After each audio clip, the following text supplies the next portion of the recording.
Hello, everybody, and welcome to this week's AEW Dynamite review show here on the unofficial WWE podcast. My name is Mimi Burris, and I am psyched to talk about last night's... I don't know why I'm so excited. I am psyched, though, to talk about last night's Dynamite episode with you guys. We had 2 championship matches and everything in between as well, so much to get into, as always, and we are going to jump right into all of it right after this.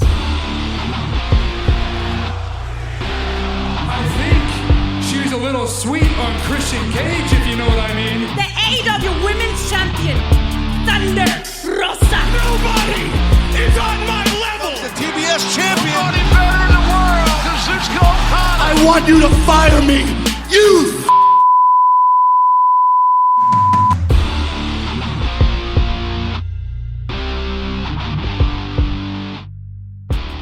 So like I said, a whole bunch to get into today, and I'm excited to talk about all of it with you guys. But first and foremost, I hope you have had a wonderful day, a wonderful Wednesday, a wonderful Thursday, a wonderful week, and I hope you guys have a great weekend planned as well. Hope everything is all well with you, and I hope you're just as excited to talk about Dynamite as I am, because really, I feel like Dynamite and AEW as a whole is really kind of coming back into form. I feel like around Forbidden Door, things got a little bit muddled. I know I wasn't doing a podcast at that time. I was too busy with all of this wedding stuff. However, I don't know. I guess I came back and AEW just started to get back into form again. It seems like we are forming long-term stories again. A whole lot to sink your teeth into. So I'm excited to talk about tonight's episode because I really enjoyed it overall. I thought they made the right decision in the first match. I thought they made the right decision in the last match. I thought a lot of matches were really entertaining on the show. I thought the backstage stuff wasn't too much. Still a couple of things I have a couple problems with, and we'll get into all of that as well. Mostly the women's division, and here's this for a tease. We're going to talk about something that I am terrified that is coming to AEW very soon. It's looking like it. The things are being formatted. Things are being formatted and things are being put together that are very telling. And we're going to talk about all that a little bit later on in the show. But before we get into the first match, I want to quickly plug Patreon. $1 a month for all of these shows ad-free, and you can also subscribe on iTunes for all of these shows ad-free as well, and some exclusive content from what I understand. So a whole bunch that comes along with being a subscriber or a Patreon subscriber or a patron, whatever they call it, for the WWE podcast. So I don't know what you're doing if you're not subscribed already, but get to it. We all hate ads. Nobody likes ads, but they do make the world go round. So... all right, guys, let's just jump right into this first match, which was the TNT title match, Wardlow versus Scorpio Sky. And this was, it was kind of a glorified squash match, if you want to call it that. Wardlow dominating most of the beginning of the match, and then we went to break. And Scorpio Sky got a little bit of offense in, but Wardlow really quickly hit this beautiful senton. American Top Team runs in, tries to make an interference. Wardlow, just like the security guards, beats the living crap out of all of them. And then, just when we think he's getting distracted, just when we think, oh my God, this is all going to happen.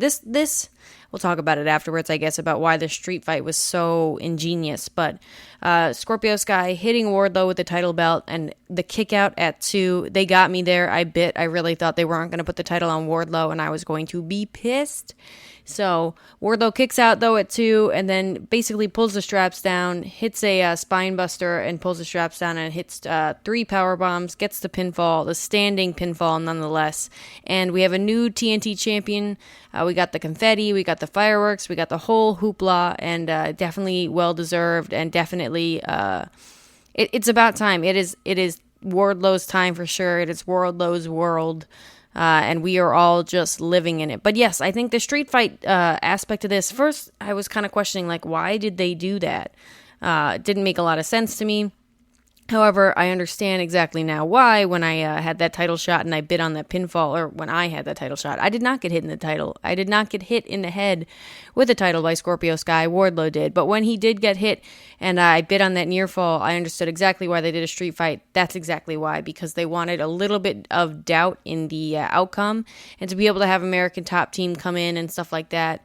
And cause interference, and then just to have Wardlow satisfyingly beat the crap out of them. Like, that was, sometimes it's just nice to have nice things, and that was a nice thing for me. I don't know about you guys, but the only thing I would have changed about this match is, I don't know, I would have put a chair shot or 2 in here and there, or something just to make it a little bit more street fight-y, maybe a kendo stick, something. Maybe just have Wardlow break a kendo stick over his knee. That would have been cool. Just something to make it feel a little bit more like a street fight, and not like they just so transparently made it a street fight, so the result would be in doubt. But nonetheless, I really did enjoy this match. It was nice just to watch Wardlow kick the crap out of Scorpio Sky. It was nice to see someone else get the crap kicked out of him later on in the show too. And I'm just really sick, I guess. But we're gonna talk about that later as well. But yeah, I mean, this is a perfect cycle, and it feels ready due. And next we have Wardlow basically gonna be able to repeat the cycle for someone else and put someone else over huge, because whoever beats Wardlow for that TNT title, I know I'm getting really ahead of myself. But whoever beats Wardlow for that TNT title is going to be put over huge. I mean, this guy is an absolute monster, and it's been booked exactly as so. I mean, that match with MJF didn't go more than 2 minutes, really. I mean, it did, I guess, technically. But really, Wardlow just pinned him real quick after a bunch of power bombs. I think it was 10 satisfying power bombs. And I think Wardlow's going to have a bunch of squash matches, really. I don't want to see a bunch of competitive matches with Wardlow yet. It's nice to see him do things like the senton or whatever, and we see what else he's got in the tank for sure. But I just kind of want to see Wardlow squash some people, like give someone from the Dark Order, do an open challenge, kind of do the Darby Allin thing or the Miro thing, but better, because just watching Wardlow beat people up is really fun for me. I don't know about you guys. So, all right, next up we had Jon Moxley cutting a promo. He said people think Brody King is going to surprise him and catch him off guard, but he knows exactly what kind of monster Brody King is. And he said that 10 days ago, he took a man he deeply respects in Hiroshi Tanahashi and bloodied and battered him. And he compared blood and guts to golfing on a Sunday. I love that line. We were cracking up about that. And basically said that he is violent, and he's going to be more violent, and he's going to beat the crap out of Brody Lee. And, not much to say about this. A Jon Moxley promo is a Jon Moxley promo. A Jon Moxley promo is a Jon Moxley promo. I don't know what's going on. I can't speak today. But I'm excited to see what's next for Jon Moxley after this. We'll talk about the main event later, obviously, when we get to it. But I love Jon Moxley as our new world champion again. I think it was the right decision, though it would have been interesting to see what Hiroshi Tanahashi could have done in AEW.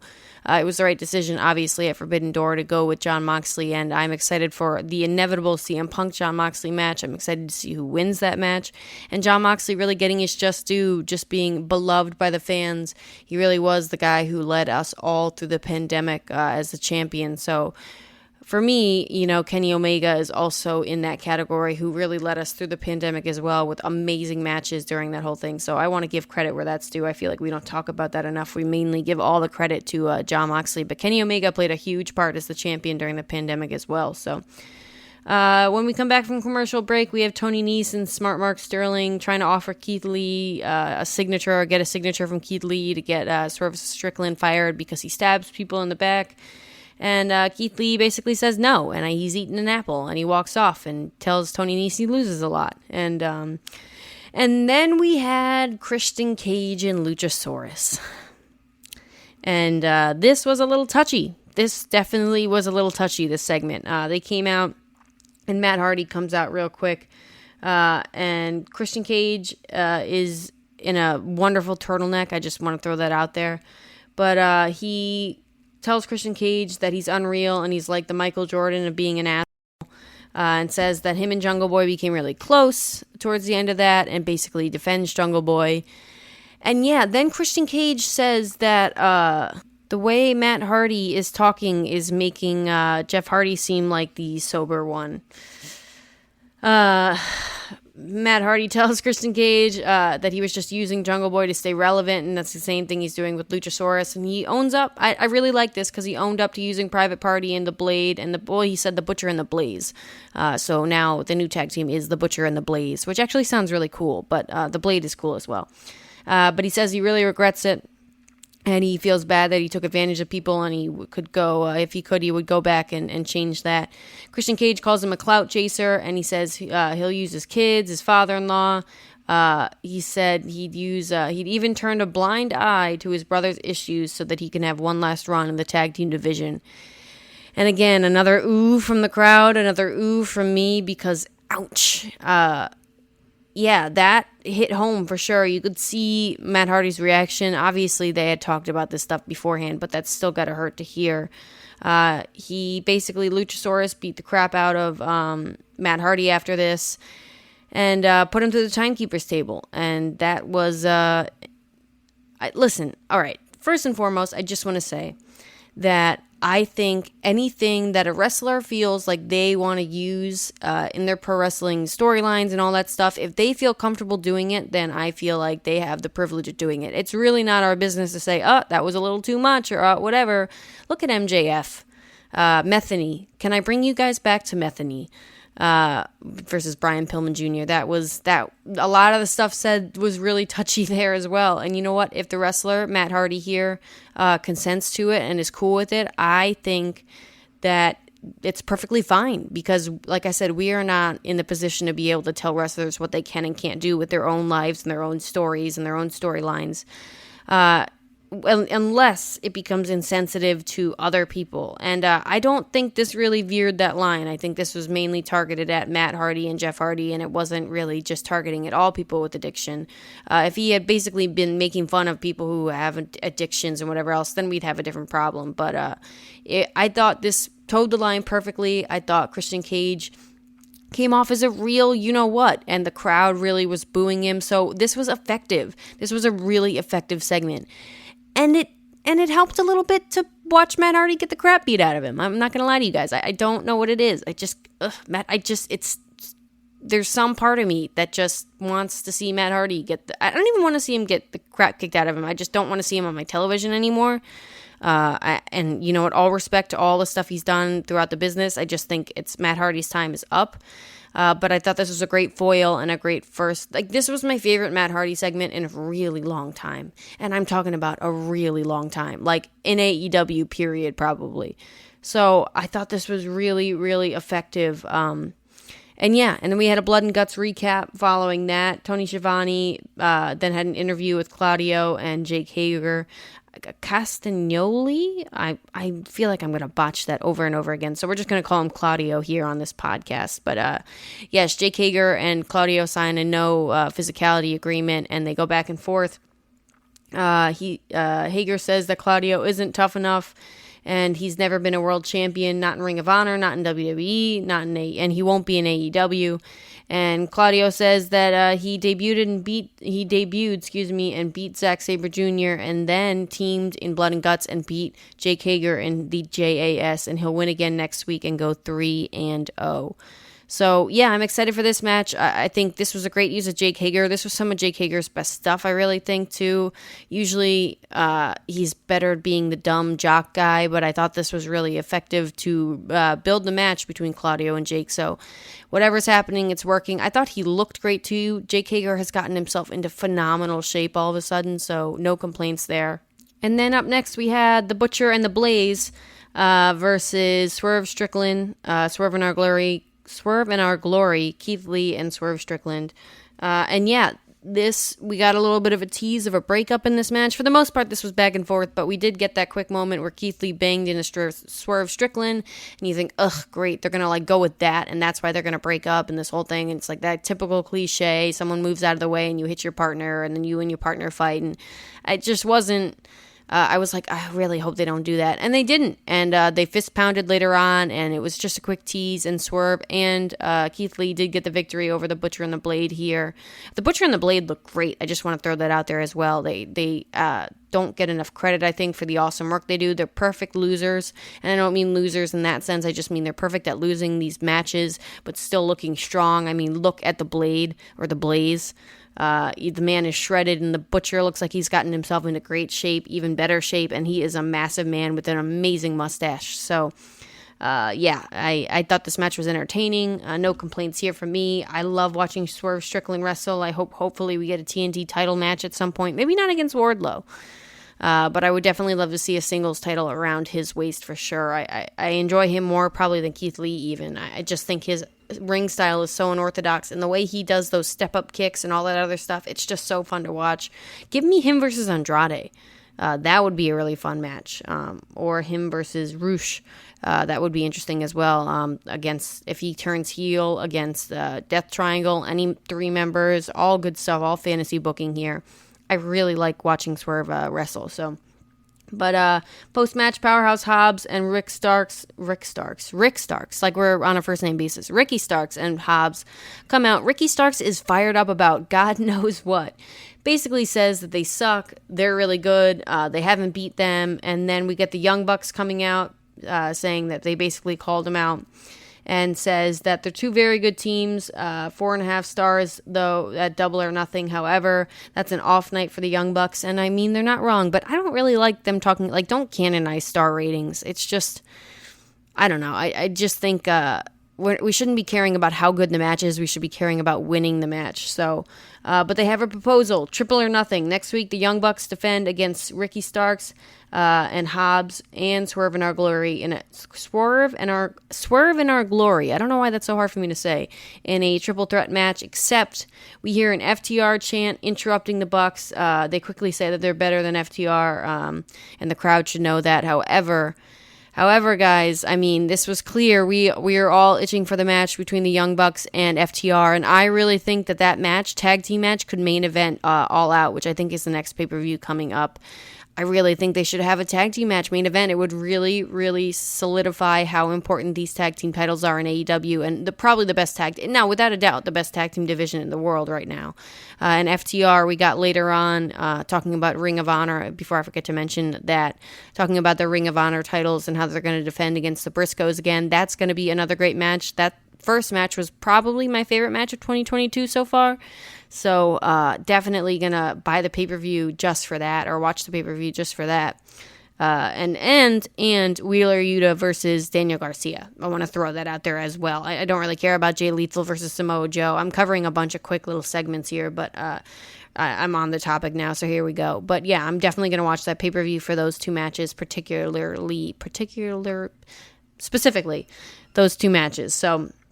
And yeah, we're getting that triple threat match Triple or Nothing match next week on Fyter Fest Night 1. So I don't know if it's Night 1 and Night 2 again, or if they're just doing it Fyter Fest, period.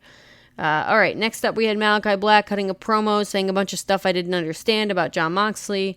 And then we had the Eddie Kingston segment where he comes out talking to Tony Schiavone.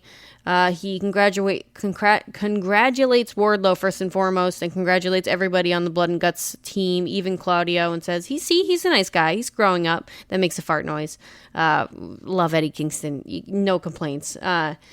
And then he said he's really out here to call Chris Jericho out for making him a liar. He didn't taste his blood, so he's going to get him again, and he's going to taste his blood, and he wants another match against Chris Jericho.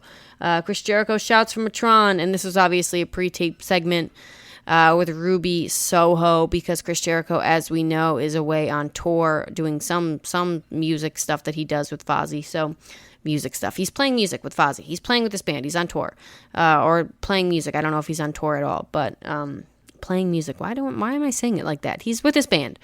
But yes, we had a pre-tape segment that was Chris Jericho out in parking lot, basically, and Ty Conti slams Ruby Soho's hand in a car. That looked brutal. I don't know what they did to make that not break Ruby Soho's hand, but that looked rough. And you know what? I'm excited for this feud between Ty Conti and Ruby Soho. Women fighting about stuff that doesn't have to do with just titles. So I'll take it. You know, it is something for the women's division. That is a win for the women's division, which is a win for me and a win for you and a win for all of us. A win for women and men and people and everybody in between everywhere, because this women's division is shit.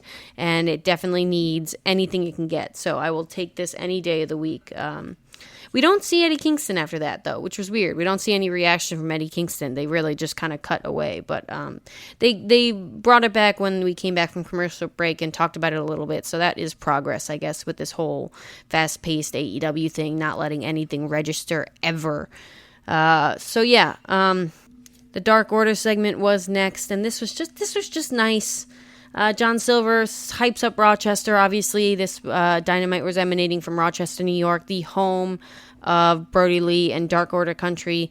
Evil Uno talks about why it's important that they stay here. Talks about why it's very important to say this here today. Every single one of these people in Rochester should hear it. He thanks everyone for showing up and supporting them, and that the 6 of them are... here to stay. Little tease there, little breakup tease, but no, the Dark Order are not breaking up. And then we had a cute little moment with -1. He starts talking. QT Marshall, what an MVP, what a guy, comes out, basically says a bunch of non-offensive stuff. And then we get Hangman Page coming out. I don't want to say making the save, but beating up QT Marshall. And basically -1 says he's going to wait till he's 18 to finish this off with QT Marshall. So playing the long game, as Excalibur said. But yeah, this was just nice. No analyzing here, really. Just nice when wrestling does nice things.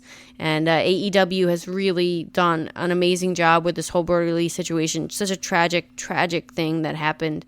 And taking care of the family and -1. And to see -1 anytime is brightens up my screen. I think they're doing it. I think they do it just the perfect amount where it's just nice. It's not over the top. It's not too much. It's just nice to have nice stuff on wrestling. So, in our wrestling program. But speaking of nice and just nice stuff, we had a nice match, which was Penta versus Roosh. Yeah, this was, I don't know, this was a little disappointing for me. I guess I just expected more.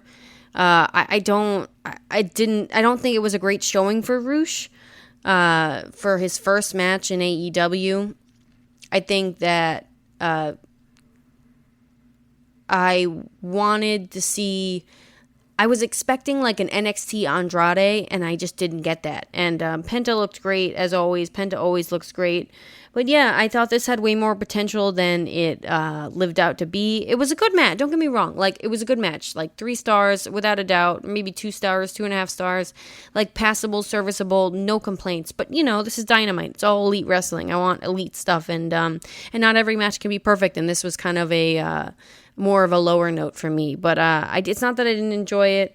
Rush ends up putting hitting a low blow again, more low blows. I feel like I should start like a low blow counter. How many times people get hit with a low blow.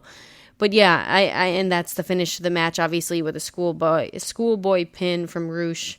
Yeah, not much to talk about this. I think the Andrade Death Triangle feud must continue.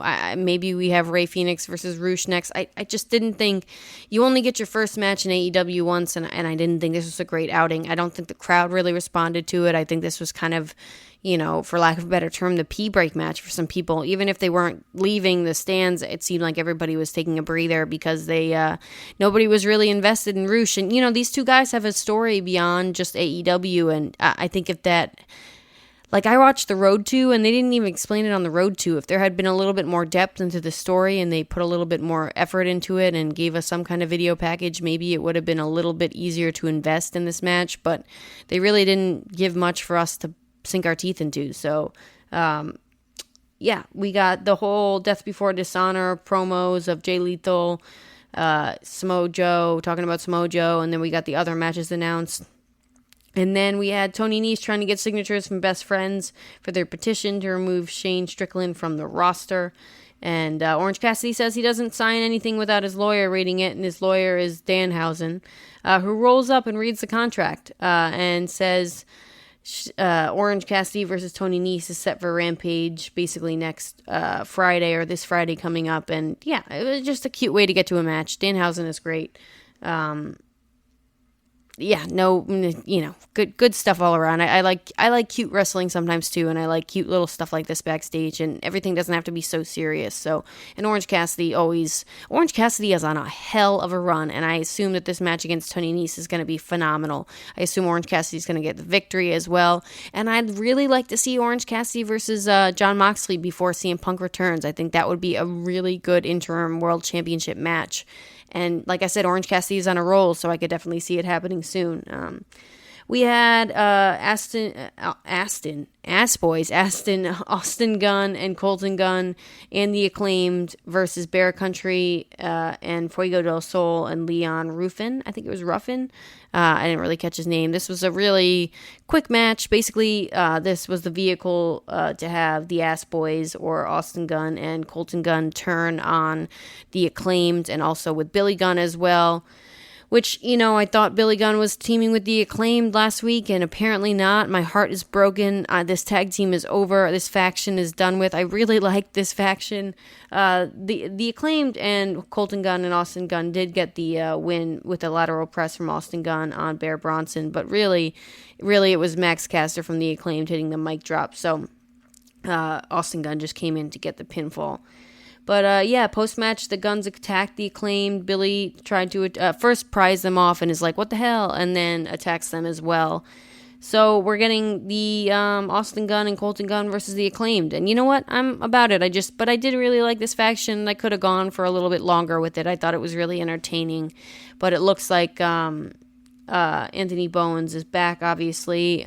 Good for him. It's good to see him back on his feet out of that wheelchair. So we're going to get this feud, and this will be fun, and just, like I said, fun, cute wrestling. I just wish this faction had continued a little bit longer, because I really did think it was an entertaining act. But yeah. Then we get Miro talking about the differences between himself and Malachi Black, and the similarities between Malachi Black and himself. But he's the Redeemer. He's coming. Just Miro stuff. Miro doing Miro stuff. No complaints about this. And then we got the token women's match. It's the quarter hour, and you know what that means. Marina Shafir and Nyla Rose versus Thunderstorm, Thunder Rosa and Toni Storm. Thunder Rosa and Toni Storm getting this victory. And this is where we're going to talk about it, guys. I'm scared. I don't know about you, but I'm scared we are getting AEW women's tag team titles. And wow, is this just the worst idea. It's almost worse than, if not, it is worse than the All-Atlantic title, that idea, because AEW needs no more titles, especially with Ring of Honor still not having a TV deal. We talked about this last week. This company doesn't need any more title belts added to it. We have enough already. If anything, trios titles, but that's it. But I think we are getting women's tag team titles, and the reason I think this is because now we have Thunderstorm, we have Marina Shafir and Nyla Rose. We have Mercedes Martinez and Serena Deeb. So we've got 3 tag teams, and according to WWE, that is more than enough to have a tag team division, and just a tag team division, period. I really, really don't want this. I think the women are not going to get any more time than they already do. It's not like we're going to all of a sudden get 2 matches every night. No, we're going to get the same 1 token match, and they don't need any more titles. They already have 2 titles to be fighting for. Build feuds, even as simple as Ty Conti and Ruby Soho. That is a good start. Build feuds outside of the title division. Elevate other female wrestlers. Elevate other female wrestlers into stars like you did with Britt Baker, and we will have a better women's division. You will want to book them better as well. However, if you continue to just make titles and say, oh, they're fighting for the titles, and create some weird division out of nothing, guys, this is going to happen, and I'm terrified. I just think AEW is going downhill, and this women's division is going downhill in regards to just championships and the validity and, supply and demand. I always talk about it. It's all about supply and demand here. And, there is no more demand, so stop supplying. There's no demand for this. If you want AEW women's tag team titles, please tweet me on the Twitter at Mimi Burris. I'd love to hear your thoughts on this, guys. Maybe I'm alone in this, but I don't think I am. I think this is a pretty majority opinion that we don't need more titles in the women's division, and we don't need more titles in AEW, period. At least until they figure out what they're doing with Ring of Honor. But even still, it's just not a good idea, and they are not Impact Wrestling. They do not have the capability. Maybe a compromise is we have a little Forbidden Door stuff, and we have people coming over from Impact with the Knockouts Championships, the Knockouts Tag Team Championships, and we have some matches between AEW and Impact with the women's tag teams there. But really, they shouldn't be fighting in tag teams at all, the women, because why would you fight in a tag team unless it makes sense with the feuds and stuff like this, but it doesn't help your record at all, your singles record, which is the thing that gets you titles matches, and you're not fighting for any championship because there are no tag team titles. So I don't know why they would have tag team matches to begin with if there weren't going to be tag team titles coming. So yeah. All right, we have Tony Schiavone. It's the quarter hour, and you know what that means. It's women's time. So Jade Cargill and Stokely Hathaway are backstage. They cut the same, basically, promos. He says, Jade Cargill tells him to cut the you-know-what, and Stokely says that he hired Layla Gray as an interim baddie. Not an intern, an interim. baddie, and he says it takes a special kind of finesse to get someone to go from wanting to beat your butt. He didn't say but to save you, like he says, trust the process. This didn't do much for me. I don't know why I really even recapped it. Let's move on. We had Daniel Garcia cutting a promo about Wheeler Yuta, and we were watching this and I was thinking, you know what, he's doing his best. And I appreciate Daniel Garcia, and I think he's got a lot of growth and development to come along, but I think he's doing his best, and he's putting the effort in. You can really see that. And was this the best promo ever? Was this Jon Moxley? No, but I appreciated it. I appreciated the intensity, and he's definitely learning a lot from Chris Jericho. So when we came back, we had FTR cutting a promo about how they were having, I talked about this, they're going to have the match against the Briscoe brothers again. I'm excited for that on Ring of Honor, like I said. And what is it called? Death to Dishonor. Yeah, that'll be a great match, and like I said, the first match was incredible. I don't know how they're going to top the first match, and hopefully they do, because whenever you have a second match that doesn't really do it, I'm thinking about Daniel Garcia versus Eddie Kingston particularly. They had a really good first match, and then their second match wasn't as good. It's always, I feel like it even takes away from the first match a little bit, so hopefully this match is even better, because, when the sequel sucks more than the original movie, it always kind of brings down the series as a whole. And then we had our main event, which was Brody King versus Jon Moxley, and for the interim AEW World Championship. And the result was never really in doubt for this match. But these guys kicked the crap out of each other. And most of this match was Brody King dominating Jon Moxley, hammering him down, getting him in submissions, beating him around outside the ring. But then hit him with a pile driver even too. But essentially this match ended with Jon Moxley referee stoppage. He was in a sleeper and then pulled it into a bulldog choke, and I thought that transition was great, and retains the interim AEW World Heavyweight Championship. Good match, really good main event. Like I said, hard hitting. Brody King is this was a perfect slot to put him in, and definitely elevated him. This is how you win in a loss. I thought that the Jon Moxley versus a big guy is just always going to be a success. He does a really good job. Those chops were god-awful in the best way possible. But Jon Moxley does a really good job of playing, not the plucky underdog, but just the, fighting from underneath, but also still remaining this violent badass. I think that he did just that in this match. And like I said, those chops were, oh my God, they were during the picture-in-picture, so I'm not sure if everybody got to hear them, but they rung throughout the arena. Really, I feel like that's such a cliche saying, but they really did. And yeah, these guys beat the crap out of each other for our enjoyment, so I really can't complain. This was not like my favorite match of all time, but it was definitely entertaining, and I enjoyed it. And I enjoyed the show as a whole, you guys. I really did. This was a great episode of Dynamite. I feel like Dynamite is back in form again, and I'm excited to see who's the next challenger. I hope it's going to be Orange Cassidy for Jon Moxley, and I'm excited to see when CM Punk is coming back, because I think the collision course is clear with CM Punk and Jon Moxley without a doubt. So yeah, with all that being said, guys, I hope you have a great rest of your day. I hope you have a great rest of your week. I'm excited to talk to you guys next week, and yeah, I'll talk to you next time. Thanks for listening to the WWE Podcast. Don't forget to subscribe on your favorite podcast app so you don't miss a show, or head to WWEpodcast.com. And for all of these shows ad-free, head over to patreon.com/WWE Podcast. Until then, we'll see you next time.